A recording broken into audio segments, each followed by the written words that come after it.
Hi everyone, it's Rachel from the Stitch Sisters here, and I'm making my first solo video. You might notice that the lovely Nikki is not sat next to me as she usually is, which is a real shame, but that's because she is sunning herself in Australia, having a wonderful time, and I've seen lots of pictures of her in her homemade outfits while she's been there. If you follow us on Instagram, our Sudbury Sewing School account on Instagram is at Sudbury Sewing, then you'll see some of the photos that she's posted of her lovely outfits. But I seem to be dealing with missing her by sewing a ridiculous amount. So in the last couple of weeks, whilst the kids have been off on their Easter holidays, I wouldn't normally get such a lot of time to sew, but they've just got to the age where they seem to want to go out and play with their friends all day, every day, and they don't actually want to do anything with their boring old mum. So that has meant that I've had plenty of time to do some selfish sewing. And I've actually been testing out a few patterns, independent patterns. I have historically done a lot more with the big 5 pattern companies, with the Simplicity, New Look and McCall's and Vogue, those kind of patterns. But very recently, I have been using more and more independent patterns from smaller designers, and I have just found that the speed with which you can knock something together is so much quicker, but more importantly, the fit seems to be so much better. Now, I don't know if that is because most of those patterns are designed for a more modern silhouette and therefore are a little bit comfier, a little bit more oversized, so fit isn't quite as important.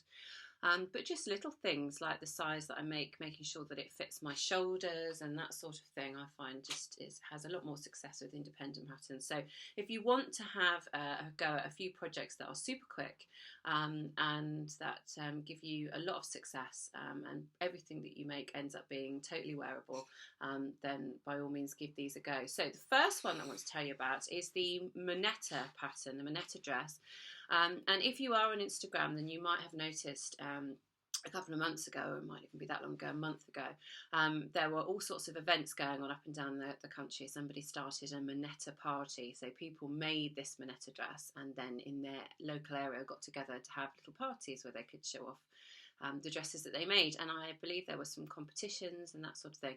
Now, I'm fairly new to Instagram, so I didn't hear about this until it was already in full swing, and I thought, to be honest, I don't need any more quick jersey dresses, so I'm not going to bother with this one.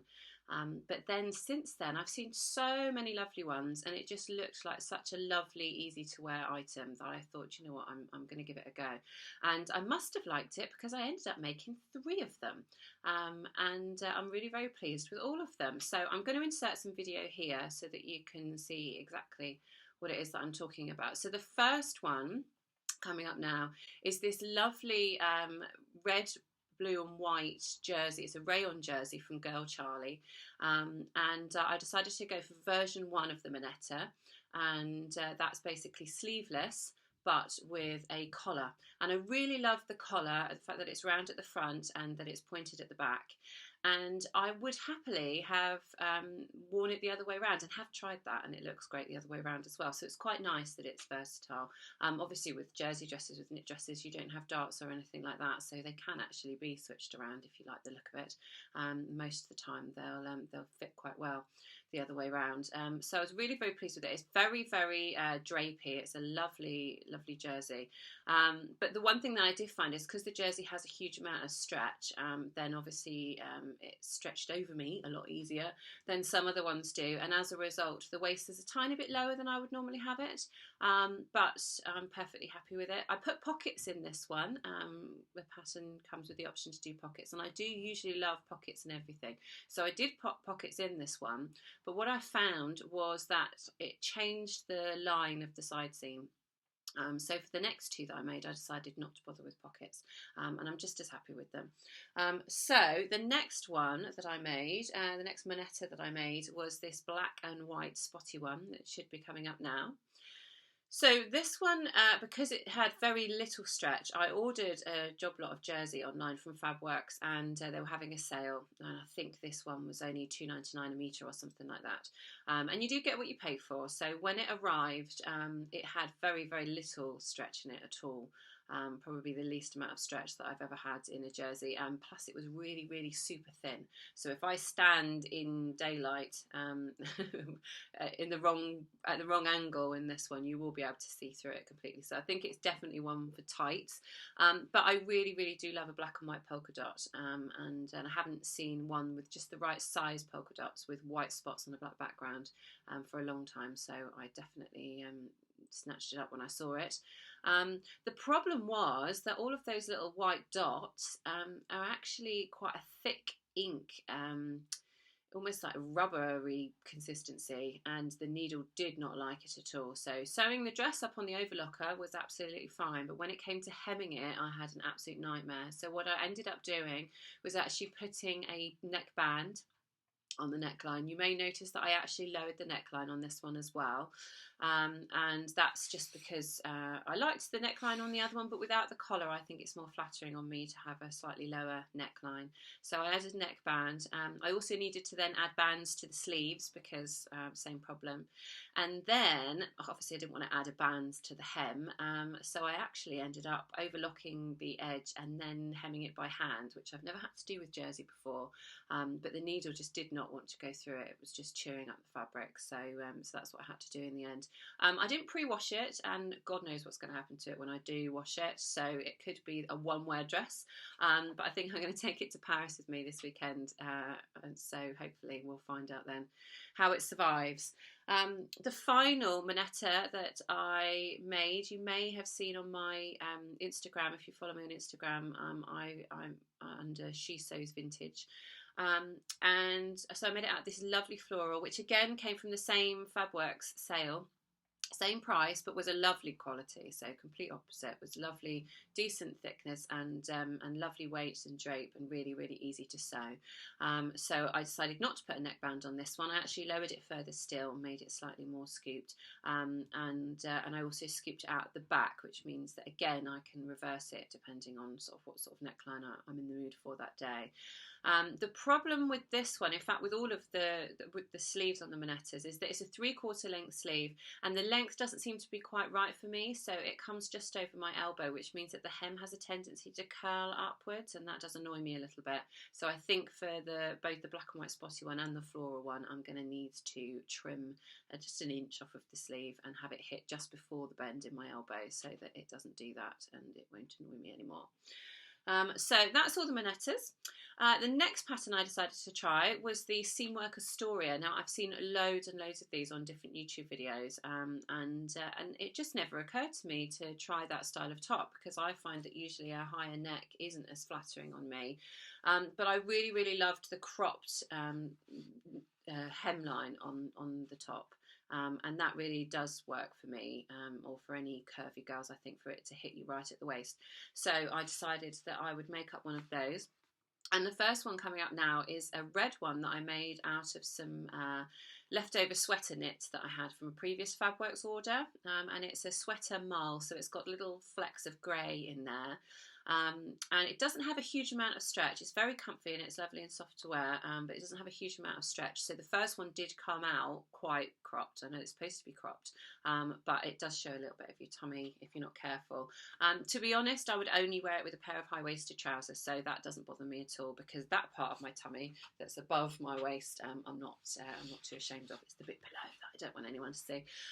So that's fine. I will definitely get some wear out of it, and loved wearing it with my Sew Over It vintage jeans hack that I did about a month ago. I'll insert a picture of those in a little while as well, and so that's definitely had some wear, but because I loved it so much, I decided to make a few more. So the next one that I made was out of a cream honeycomb jersey, and I'll zoom in on the camera so that you can see the print, but it's called a bubble jersey, and it's in this amazing honeycomb print, and it's so soft and lovely, and I just really liked the sort of vintage feel of it in that colour, in that cream, so I really, really loved that, and I've worn that loads as well.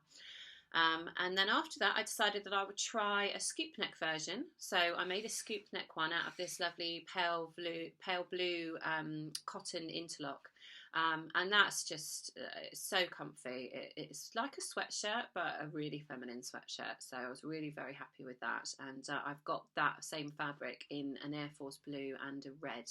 So I'm definitely going to be making a couple of more of those, because it's definitely a wardrobe staple, the Astoria. It will get a lot of use. And then I decided that I would make one out of a black crepe. I got this jersey, crepe jersey, again from Fabworks, and it feels so lovely. It just makes it feel like a really luxurious top, even though it's just a basic, and so I love it for that reason, and really comfy and really very flattering. So I absolutely love that one. I would struggle to choose my favourite, to be completely honest. Think it could be between the black and the cream one, to be honest. I did make one other Astoria. Technically it's an Astoria, but what I did is I combined the favourite elements of the Astoria and the Moneta.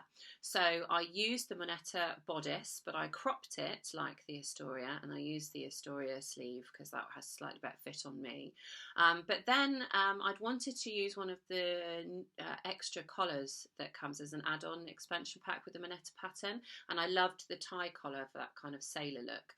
So I decided that I would try and add it to the Astoria Moneta hybrid, and was really very happy with the way it turned out. I did change it slightly, so the way that it's supposed to be done is that tie neck is supposed to be just tied up into a little knot or something, but I just didn't feel like it was long enough. It didn't quite sit right, so instead I made a little band, a bit like a woggle that you'd have on your Scouts uniform, and I fed the ties through there, and I'm much happier with it now. And I did design it with my I call it my Riviera skirt, but it's basically a Ponte Roma circle skirt with braces that I wear a lot in the spring, and I designed it to wear with that for the full sailor look, and I'm really very happy with it.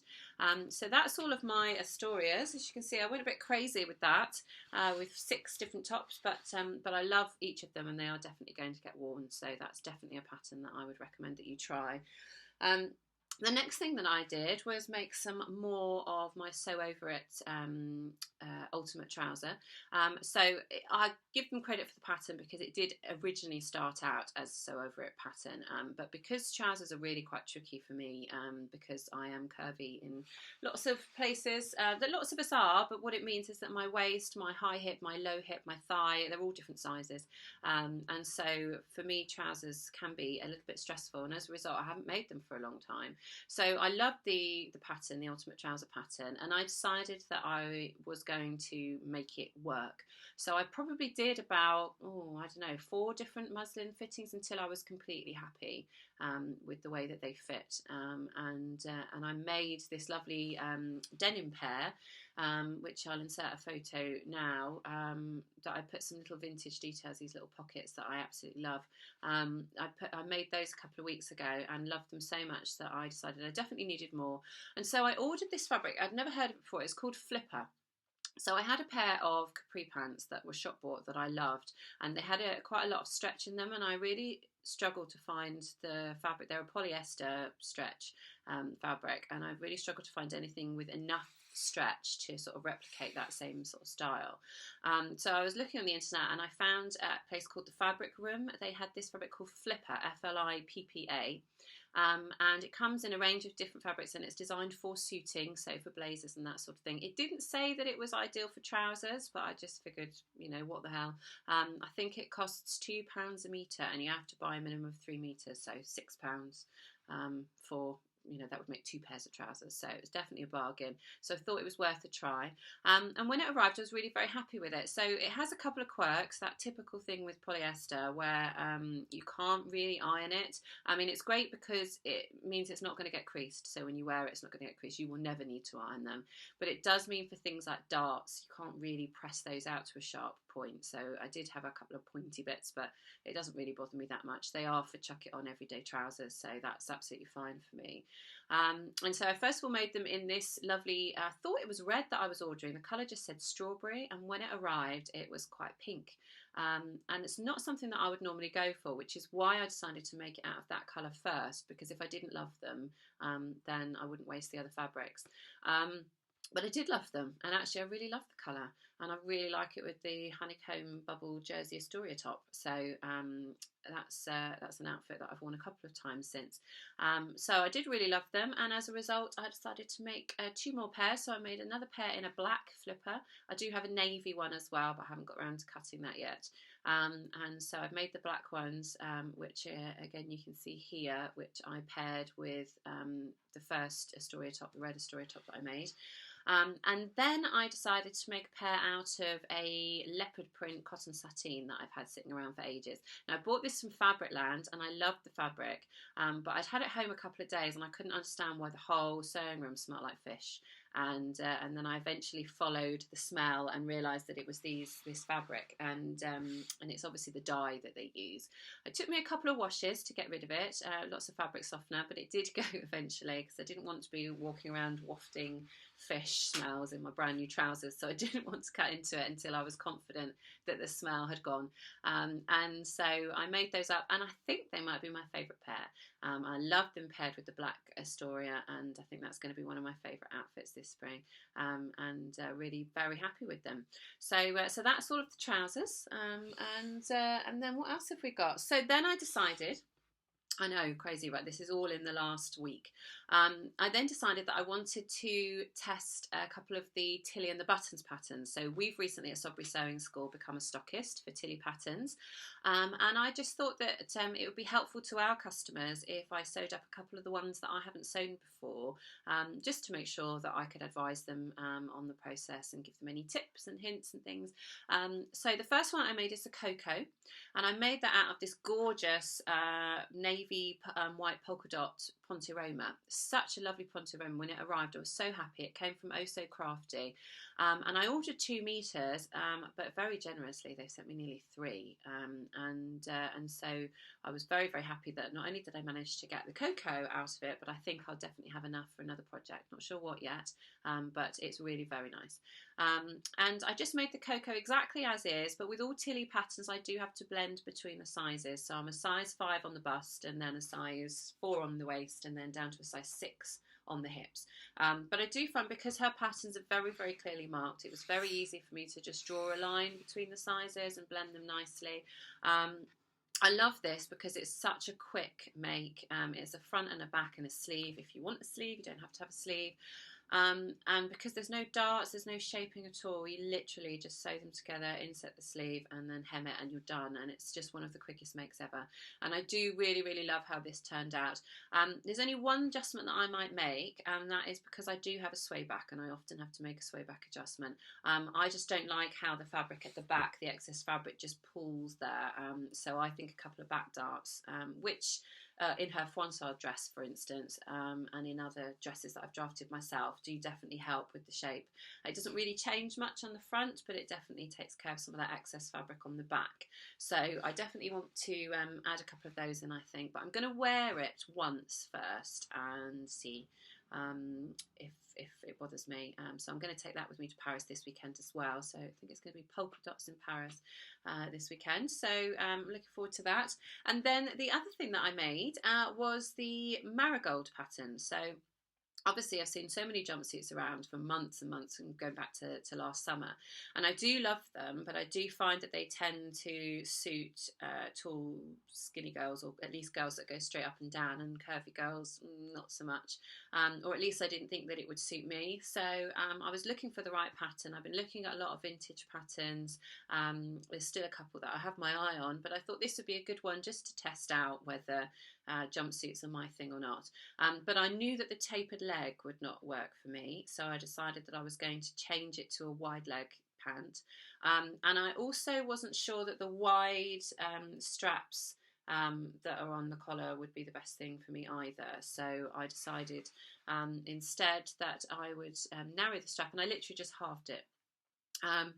The only thing that I would change with this is that it mentioned in the pattern about reducing the strap length if you need to, and I have sloping shoulders, so I almost always need to make a sloping shoulder adjustment. So I just assumed that I would need to shorten the straps and went ahead and did that by my usual measurement. And actually I I think it might be a tiny bit too high now, which on a jumpsuit just means that it's pulling you up a little bit and you haven't got quite as much room for bending over and sitting down and that sort of thing. So I have enough fabric left that I am going to recut myself some more straps, I think, and reattach those. But I do really love it. I'm really surprised. The fabric is a gorgeous viscose challis, which came from Oh So Crafty, and I think it's really quite wearable, and I'll wear it with a cardi when it's slightly cooler, and then wear it on its own when the sun comes out. So it's really lovely, and I would definitely recommend either of those patterns. I think they're really easy to use, easy to follow. Cocoa is a fantastic pattern if you're a beginner dressmaker, and you want something really easy. Don't be put off by knit fabrics, because if you're a beginner dressmaker, you haven't got much experience with knit or woven fabrics, so there's no reason for you to be more scared of one than the other. The jumpsuit's a little bit more tricky because it's got an invisible zip in the top half of the bodice, and you've got things like the curved neckline and attaching straps and those kind of things. But other than that, it's a very straightforward pattern, and I definitely think it's okay for beginner level. So either of those would be a great make, a great project.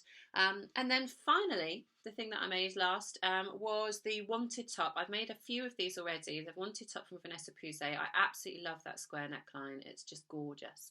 And as soon as I saw the pattern, it was one of those where I literally went, because I just knew it was absolutely perfect for me. So I've made a few of those. You might have seen, if you follow me on Instagram, you might have seen a couple on there. But I decided to make one out of this cream. It's absolutely gorgeous spandex jersey from Fabricland, and it just feels amazing. It's the softest jersey I've ever felt, and it was called Bodycon spandex jersey, but it had no details on the tag of what the composition was or anything like that, so I don't know what to tell you other than the fact that it feels amazing, and it was £3.99 a metre. So I think this is going to end up being one of those where I kick myself that I didn't just buy a load more, because I'm going to be dreaming about it and not able to find it again. But it's really, really lovely, and I think I've got the square neckline nailed now. I think I know some people have found it tricky because obviously the pattern is in French and the instructions aren't that clear anyway. I know a couple of people have done videos on how to insert the neckline. I actually have got my own method for doing it, and actually using the band as one piece like you would attach any other neckband, so folded and then attach it, and I find that a lot easier. It's all about making sure that you line it up correctly on the front portion of the neckline, and that your mitered corners are in the right place. But once you've done it once, I think it's really quite quick and easy to do. The better quality the jersey, the easier it is, because I have done a couple with jerseys that curl a lot at the edges, and I found that was definitely a lot more tricky. So if you can use, if you can test the fabric, if you're able to test it because you're buying it in person, just give it a little pull on the cut edge, and if it curls in really badly, then you know it's going to be a bit of a nightmare. If it stays fairly flat, then you know it's going to be quite easy. So that's a good way to decide. So that's it. I hope you've enjoyed seeing all of my makes. Like I said, it's all because I've been missing Nikki so much, and hopefully she'll be back with us very soon, and we'll be doing some videos together. But yeah, I've really, really enjoyed it, and glad that I've got so much sewing done. The kids still have a few days before they go back to school, so I may well get a couple more things made, who knows. But if you've got any questions about any of the patterns, if you'd like any tips, advice, or any suggestions that I could make, then please do comment below. And also, if you've got any suggestions for other videos, other things that you'd like to see from me and from Nikki, then comment below. And if you like what you've seen, then please do subscribe to our channel, and hopefully you'll see lots of more lovely videos. All right, take care, guys. Bye.